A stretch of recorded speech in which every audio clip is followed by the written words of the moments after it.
এখন যারা এই খুচরা খুচরা দল করে এখানে ইমাম মাহাদি বের হয়ে গেছে, এখানে ইমাম মাহমুদ বের হয়ে গেছে, বুঝতে হবে এগুলো ইমাম মাহাদির কাফেলা নয়, ঈসা আলাইহিস সালামের কাফেলা নয়, এগুলো ভারতের রয়ের এজেন্টরা বাংলাদেশের কিছু খুচরা খুচরা দলকে ক্রয় করে জাহাদের নামে যুবকদেরকে পাহাড়ে পর্বতে নিয়ে ওদের এজেন্ডা বাস্তবায়ন করার জন্য আবার দেশের তাওহীদি জনতাকে যারা ইন্ডিয়ার বিরুদ্ধে সোচ্চার আছে, যারা এই জুলাই আগস্টে বিপ্লব করেছে, সেই সবগুলোকে জঙ্গি বানাবার জন্য হাসিনা চেষ্টা করেছিল। আগেই সে ওসময় বলেছিল জঙ্গির কাজ করেছে, এই চেষ্টা করেছে জেলখানাতে।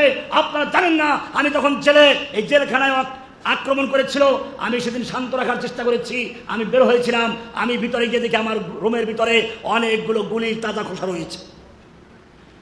জেলখানায় কাশিমপুর আক্রমণ করে চেষ্টা করেছিল দেখাবে এটা জঙ্গিরা কাজটা করেছে, এই যে ভিতরে জঙ্গিরা গন্ডগোল করেছে, এই রূপ দেওয়ার চক্রান্ত করেছিল।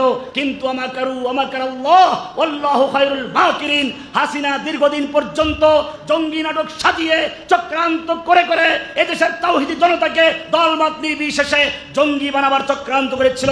আল্লাহ তার চক্রান্তকে নস্যাৎ করে দিয়ে মাকড়সার জালের মতো ছিন্ন করে দিয়ে বাংলাদেশ থেকে তাকে বিতাড়িত করেছে।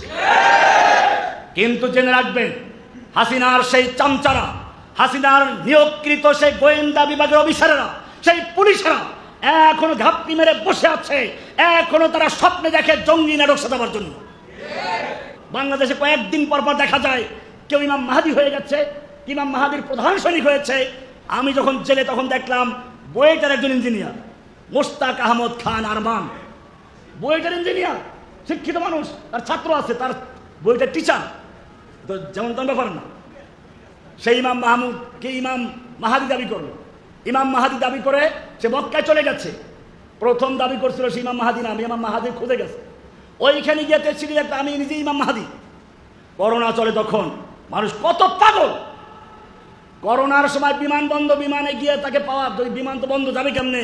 ইমাম মাহাদি কাছে বায়াত দেওয়া যাবে না, পাওয়া যাবে না, পায়ে হেঁটে রওনা করলো, ইন্ডিয়ান বর্ডারে চলে গেল, সেখানে গ্রেপ্তার হলো। আমি এরকম লোকদের সাথে কথা বলেছি, একটা আমার কাছে তওবা করেছে। এই যে ভণ্ড কতগুলো বের হয়, আর মানুষেরা তাদেরকে খলিফা মেনে নিচ্ছে। এখন বর্তমানে সবচেয়ে বাংলাদেশের জন্য ক্ষতিকর উত্তরবঙ্গের ইমাম মাহমুদ নামে একটা বের হয়েছে, নাম দিয়েছে ইমাম মাহমুদের কাফেলা। সেখানে আপনাদের মতো যুবকেরা, একজন ডাক্তার, সরকারি চাকরি এমবিবিএস ডাক্তার, সরকারি কর্মকর্তা একটা হাসপাতালে, উনি ঢুকলেন, যে বললেন শায়েখ আপনার লেকচার শুনে আমি দিন বুঝেছি।